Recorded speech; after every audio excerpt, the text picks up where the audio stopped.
Nama saya Jeremy Manalu dari Unit 1 Semester 3, Prodi Pendidikan Guru Sekolah Dasar Universitas Samudra. Oke, pada video ini saya akan membahas mengenai statistika.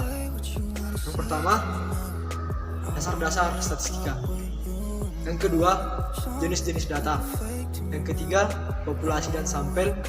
Yang keempat, parameter. Yang kelima, variabel. Statistika berasal dari bahasa Latin yang berarti status. Statistika merupakan cabang ilmu matematika terapan yang terdiri dari teori dan metode bagaimana cara mengumpulkan, menganalisis, menghitung, dan menafsirkan data secara sistematis. Statistika bertujuan untuk menyediakan data yang dapat dijadikan informasi dalam pengambilan keputusan. Kelebihan kita dalam menggunakan metode statistika itu yang pertama, memberikan deskriptif yang lebih eksak. Yang kedua, mengarahkan kita agar lebih tepat dan eksak dalam prosedur dan dalam berpikir. Yang kedua, jenis-jenis data.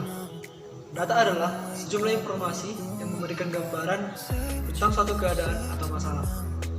Jenis-jenis informasi terbagi atas 4 bagian, yaitu yang pertama, berdasarkan sifat.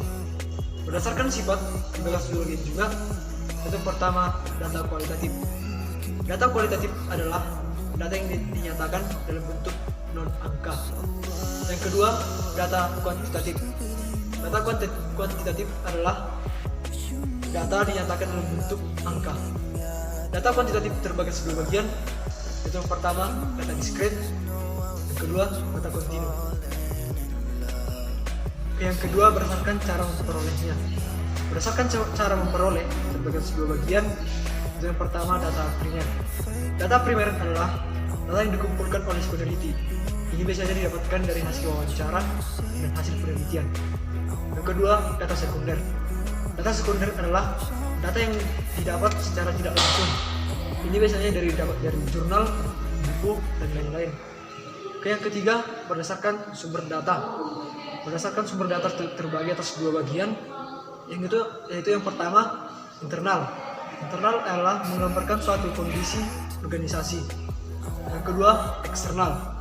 Eksternal adalah kondisi yang ada di luar organisasi. Dan yang keempat adalah waktu pengumpulan data. Waktu pengumpulan data terbagi atas 2 bagian, yaitu yang pertama, data cross section.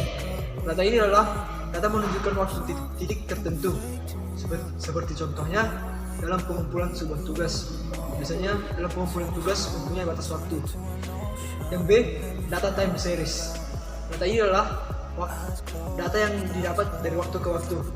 Seperti contohnya data yang didapat dari hasil letusan gunung berapi dan lain-lain. Oke, kita masuk ke bagian populasi dan sampel. Populasi adalah kumpulan dari semua kemungkinan dengan ketertarikan yang diteliti. Sampel adalah bagian dari populasi tertentu yang menjadi perhatian.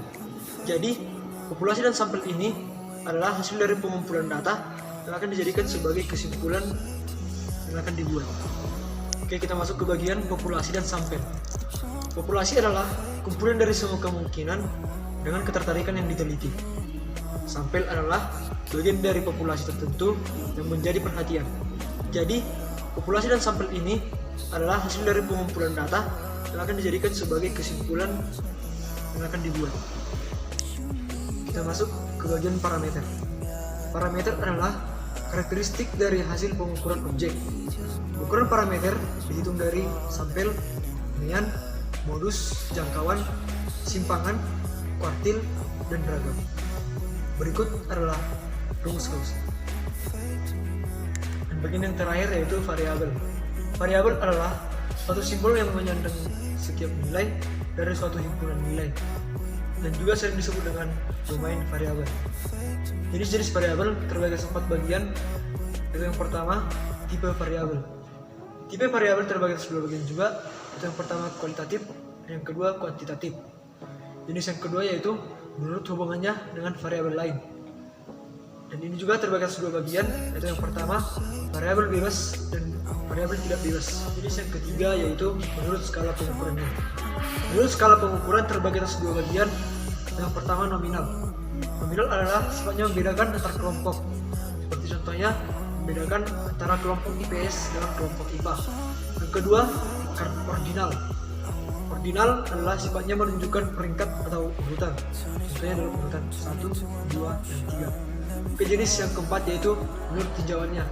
Menurut tinjauan terbagi atas dua bagian, yaitu yang pertama aktif. Kalau untuk tinjauan aktif ini biasanya dapat dimanipulasi. Yang kedua adalah atribut.